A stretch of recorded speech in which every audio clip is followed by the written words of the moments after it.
This is a follow-up video to the one I did in 2012 titled Simple Fix for Phone Not Charging. But in this video, I use a new method that requires basically only one tool, that being a pair of scissors. This video demonstrates a procedure which could still cause damage to any device if it is not done properly. So I must say that anything you see and try after seeing this video will be done at your own risk. Now, no matter what device you have, if it spends all day in your pocket, purse, or any other place for that matter that has dust in it, it will be vulnerable to a debris buildup in the charge port. This buildup can happen sometimes rather quickly and almost always leads to the problems mentioned earlier.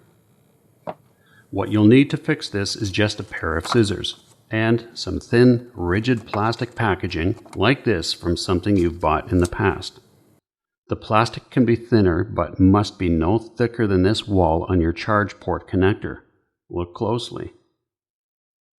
If you try using anything thicker, then you will damage your charge port, so be careful. Now take your packaging and cut a piece off that's about 1/2 inch wide by 1.5 inches long. For those of you in the metric world, that is approximately 1.25 centimeters wide by 4 centimeters long. The size of the cutout does not need to be exact. You just need to be able to hold it between your finger and your thumb. If you don't have any way to measure, then use the width of a standard USB connector for the width and the prongs on a standard fork to get your measurement for the length. Cut the plastic so it has a shape that looks something like this. You don't need to make it exactly like mine. You can cut out a shape of your own liking if it suits you better. This one works well for me though. As I said, the size is not critical, but the thickness of the material is. I like to make sure there are no sharp edges on the tip, so I sand it quickly with something like a nail file or polishing pad or something. This I do just for good measure. Now hold your device up like this so the light is shining from behind you. If there is a dust buildup in the charge port, it will now be visible. Carefully use the tool you just made to clean out the larger open area of the port. Don't exert any force or dig away in any part of the charge port. Be very careful with your actions. Remember, it's only dust that you're trying to get loose. Afterwards, blow it out. Now, once you've cleaned out the larger open area of the port, you can go behind the pin row tab. I must mention two things here. Do not ever pry against the tab or bend it in any way. If you see the tab bending at all, stop immediately. You do not want to have to replace the charge port because of a careless mistake.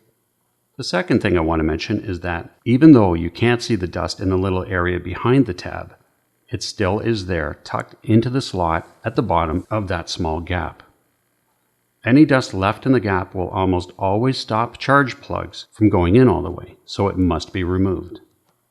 Sweep your tool gently to the very bottom and remove the dust like this. You will see the dust coming out beside the tab when you do this. Now blow out your device and look inside again. If no more dust comes out, you are done.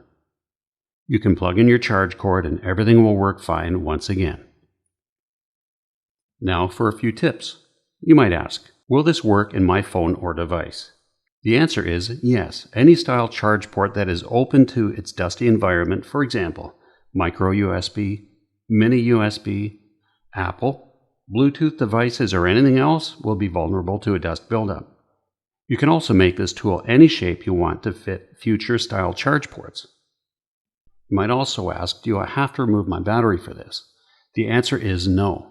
This homemade tool is made of electrically non-conductive plastic. Static discharge will not be a concern either, as this homemade tool will be so small that it will not hold any substantial static charge near its tip. Will a can of compressed air work? Or can I use a vacuum instead?